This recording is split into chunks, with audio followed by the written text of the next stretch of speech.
শিষ্যকে ভৎসনা ও ব্যঙ্গ করে বলে ওঠেন, এই বুঝি তোমার পৌরুষ, এই বুঝি তোমার আত্মগৌরব, এই বুঝি বীরত্ব?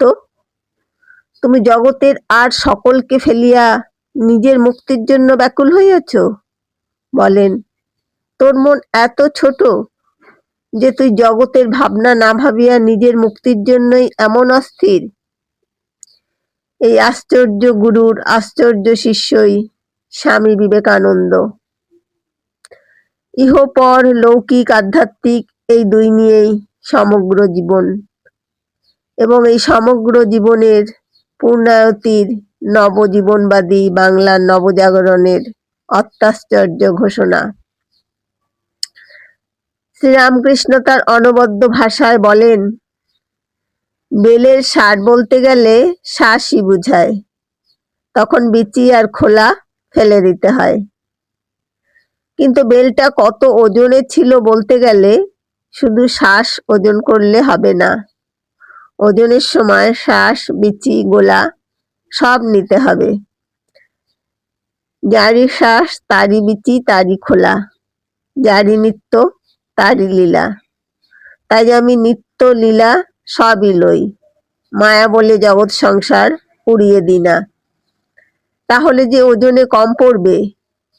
এই মহামন্ত্রে দীক্ষিত হয়ে বিবেকানন্দের কণ্ঠে উচ্চারিত হলো নতুন যুগের প্রাণবার্তা। নিখিলাত্মার সমষ্টি রূপে যে ভগবান বিদ্যমান, একমাত্র সে ভগবানে আমি বিশ্বাসী। সেই ভগবানের পূজার জন্য যেন আমি বারবার জন্মগ্রহণ করি এবং সহস্র যন্ত্রণা ভোগ করি। আর সর্বোপরি আমার উপাস্য পাপী নারায়ণ, তাপী নারায়ণ, সর্বজাতির দরিদ্র নারায়ণ, এরাই বিশেষভাবে আমার আরাধ্য।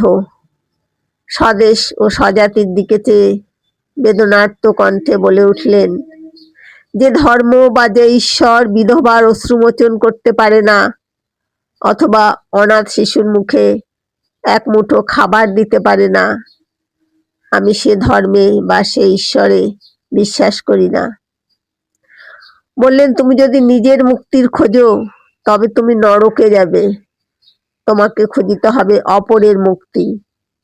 যদি অপরের জন্য কাজ করিয়া তোমাকে নরকে যাইতে হয়, তবে নিজের মুক্তি খুঁজিয়া স্বর্গে যাইবার অপেক্ষা তাহার মূল্য অনেক বেশি।